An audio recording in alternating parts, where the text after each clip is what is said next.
And right now, we are just 9 days away from President Trump's deadline to pass that big, beautiful bill.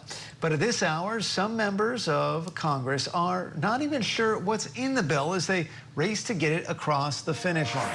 Scripps News congressional correspondent Nate Reed is live for us on Capitol Hill. It is a noisy Capitol Hill. Nate, it sounds like a busy day up there. What's going on? It's a pretty large protest, actually, Andrew. We're in the Russell Senate Rotunda, so this is one of the Senate office buildings. You can see there's actually a pretty vocal protest ongoing right now. You can see protesters being arrested by the police, charged likely with blocking and commoding, which is a pretty typical charge up here. You can see some folks using mobility devices, scooters, all kind of shades of people who are protesting against the Medicaid cuts that are a portion of this bill, which will impact some of the poorest Americans, projected to take roughly 10 million or so Americans over the next decade off of their Medicaid over those additional work requirements that have been added. You can now see the Capitol Police are funneling these people out of the building. Again, we've seen a lot of interest up here on Capitol Hill, a lot of attention from some of these protesters over these possible cuts. They are wildly unpopular among Democrats. The Democratic Party has tried to hold as many press conferences as possible to talk about this. But again, you can see grassroots activism making its way to Capitol Hill as this bill continues to make its way through the Senate, expected to get its first votes as soon as later this week, possibly Thursday or even Friday. Again, you know, this contentious situation seemingly starting to unwind here as members of the Capitol Police and some police sergeants arrest and handcuff using these kind of plastic flex cuffs on certain members of these protesters as they kind of get carted away, likely to be booked by U.S. Capitol Police. Again, something that we see fairly often on Capitol Hill, but notable about what they're protesting about, shouting no cuts to Medicaid and other things. So while these protests are ongoing, though, very different story up here on Capitol Hill. The White House Press Secretary Carolyn Leavitt coming up here to rally members of the House Republican Conference to try and pass this big, beautiful bill and get this done as soon as possible. Not just her, but also one of the White House Deputy Chiefs of Staff. We learned a little bit from that meeting, which just wrapped up a short time ago, including the fact that President Trump is firm on that July 4th deadline. Furthermore, he wants the members of Congress to get this bill done.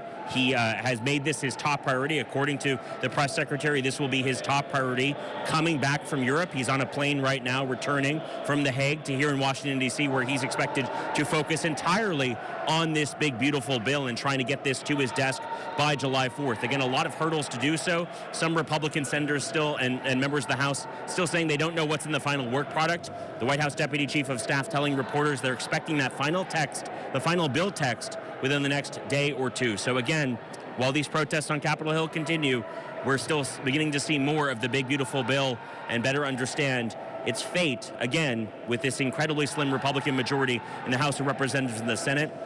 Democrats and obviously pro-Medicaid protesters have taken all they can to try and exploit the fact that some of those provisions, especially among Democrats, not polling well, proving to be unpopular. Even Senator Tom Tillis, the Republican from North Carolina, reportedly yesterday warning his own party, warning Republicans that those cuts could be wildly unpopular.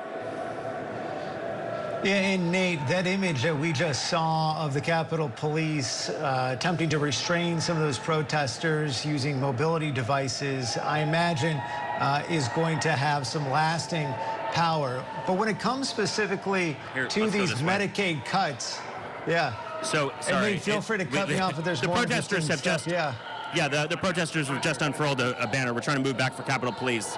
But you can see additional protesters kind of off to the side here now rallying around one of the grand staircases here in the Russell Senate office building. Obviously, Capitol Police will likely push us out in the next couple seconds or so as they try and contain this situation. We're trying to, comply obviously with them. But here's the banner that they just unfurled, now being taken away by a member of Capitol Police. But again, Democrats trying to exploit this opportunity to highlight how unpopular they believe these cuts are. Again, Democrats really have no hand in this. Republicans are able to pass this big, beautiful bill without any Democratic support because of this process. They cannot filibuster. Democrats cannot filibuster this bill, much like a lot of other legislation.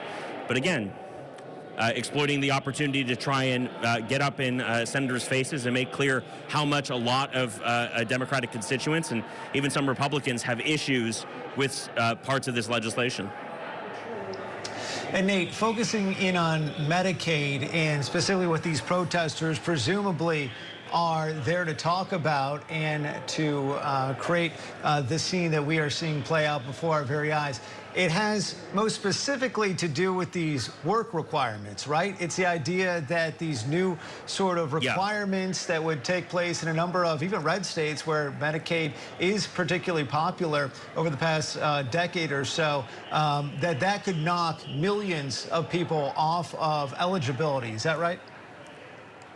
It's not just the additional work requirements, though, which are broadly popular among Republicans. It's some of the cost-sharing implications, some of the things that Republicans are exploring, trying to reduce the costs borne on the federal government as part of this big, beautiful bill and the Medicaid program right now, trying to push those onto the states. Those are some of the issues with it, some of the things that have kind of become unpopular even among some members of the Senate Republican Conference and certainly the House Republican Conference. So again, any of those wholesale changes to those entitlement programs, those have been kind of generating the most opposition up here. Already, the Senate's parliamentarian, a key policy referee, ruled that some of the cuts to SNAP benefits, the Supplemental Nutrition Assistance Program, also known as food stamps, those cannot be included in the big, beautiful bill again because Republicans are using a complex procedure, which basically means that Democrats are not able to block it because Republicans have that slim majority. They can pass it with no Democratic votes. All right, Scripps News congressional correspondent Nate Reed on a busy Capitol Hill for us. Nate, we'll let you get back to it, but we'll check back in with you later on this afternoon.